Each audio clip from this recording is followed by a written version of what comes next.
ഇനി നമുക്ക് നാനോ മെറ്റീരിയൽസിൻ്റെ സിന്തസൈസ് നോക്കാം. നാനോ മെറ്റീരിയൽ സിന്തസൈസ് രണ്ട് മെത്തേഡാണുള്ളത്, top down approach and bottom up approach. ഇത് first one top down approach. Top down approach എന്ന് പറഞ്ഞു കഴിഞ്ഞാൽ ഒരു ബൾക്ക് മെറ്റീരിയലിനെ ബ്രേക്ക് ചെയ്ത് നമ്മൾ നാനോ മെറ്റീരിയൽസ് ഉണ്ടാക്കുന്നു. Bulk material that we progressively broken down into nano scale. അപ്പോൾ ടോപ്പ് ഡൗൺ അപ്രോച്ചിലെ എക്സാമ്പിളുകളാണ് lithography, ball milling, laser ablation എന്നിവ. അതെന്തൊക്കെയാണെന്ന് നോക്കാം. ലിത്തോഗ്രഫി എന്ന് പറഞ്ഞു കഴിഞ്ഞാൽ electron beam lithography used to fabricate nano scale patterns on surfaces. അപ്പോൾ ഇതൊരു ടോപ്പ് ഡൗൺ അപ്രോച്ചാണ്. Ball milling bulk material is ground into nano particle using high energy balls in a rotating drum. Bulk മെറ്റീരിയൽസിനെ ground ചെയ്യുന്നു, അതാണ് ball milling എന്ന് പറയുന്നത്. ഇനി laser ablation എന്ന് പറഞ്ഞു കഴിഞ്ഞാൽ ടോപ്പ് ഡൗൺ അപ്രോച്ചിൽ we using high energy laser beam and nano materials are preparing using laser ablation technique. Then the second classification bottom up approach. Top down അപ്രോച്ചിൽ ഒരു ബൾക്ക് മെറ്റീരിയലിനെ ബ്രേക്ക് ചെയ്ത് നാനോ പാർട്ടിക്കിൾസ് ഉണ്ടാക്കുകയാണെങ്കിൽ bottom up അപ്രോച്ചിൽ smaller unit പാർട്ടിക്കിൾസിനെ, അതായത് smaller units ആയിട്ടുള്ള atoms, molecule, ഇവയിൽ നിന്ന് കെമിക്കൽ റിയാക്ഷൻ വഴി നാനോ മെറ്റീരിയൽസ് ഉണ്ടാക്കുന്നു. അതിന് എക്സാമ്പിളുകളാണ് ഒന്ന് ലേസർ പൈറോലിസിസിൽ നമ്മൾ ലേസർ ബീം യൂസ് ചെയ്ത് സ്മോളർ യൂണിറ്റ്സിൽ നിന്ന് നാനോ പാർട്ടിക്കിൾസ് ഉണ്ടാക്കുന്നു. രണ്ടാമത്തേത് കെമിക്കൽ റിഡക്ഷൻ മെത്തേഡാണ്.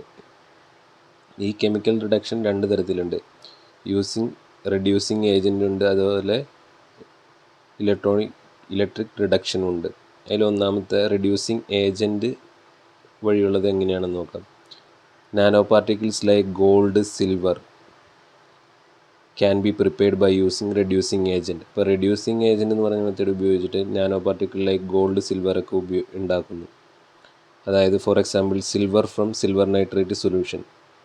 അതെങ്ങനെ നിർമ്മിക്കുന്നതെന്ന് നോക്കാം. ഈ സിൽവർ നൈട്രേറ്റ് സൊല്യൂഷനെ നമ്മൾ റെഡ്യൂസിങ് ഏജൻറ്റും പ്ലസ് ഒരു പ്രൊട്ടക്റ്റീവ് ഏജൻറ്റും ഉപയോഗിക്കുന്നു. അങ്ങനെ സിൽവർ നാനോ പാർട്ടിക്കിൾ ഉണ്ടാക്കുന്നു. ഇതാണ് chemical reduction by using reducing agent. Then electro reduction,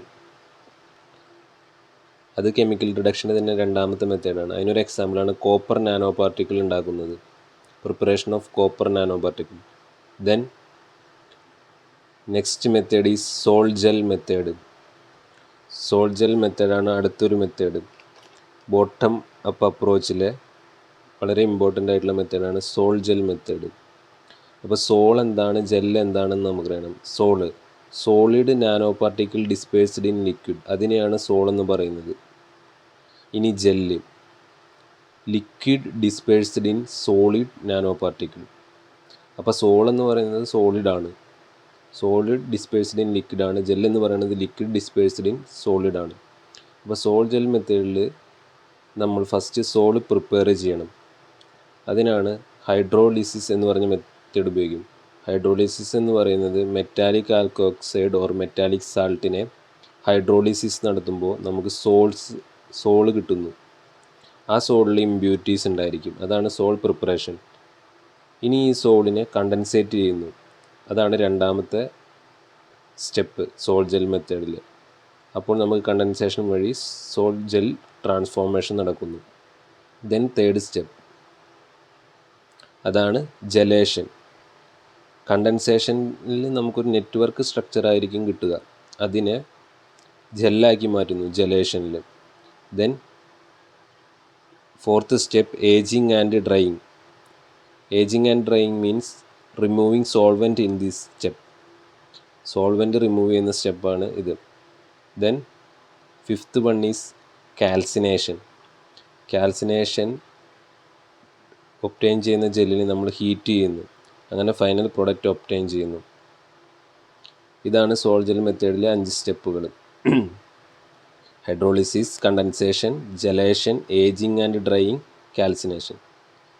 then quantum dots എന്ന് പറയുന്നത് നാനോ സ്കെയിൽ സെമി കണ്ടക്ടർ പാർട്ടിക്കിളാണ് quantum dots. 2 to 10 nanometre in diameter ആയിരിക്കും നാനോ പാർട്ടിക്കിൾ റേഞ്ച് വരുന്നത്. അതാണ് ക്വാണ്ടം ഡോട്ട്സ് എന്ന് പറയുന്നത്.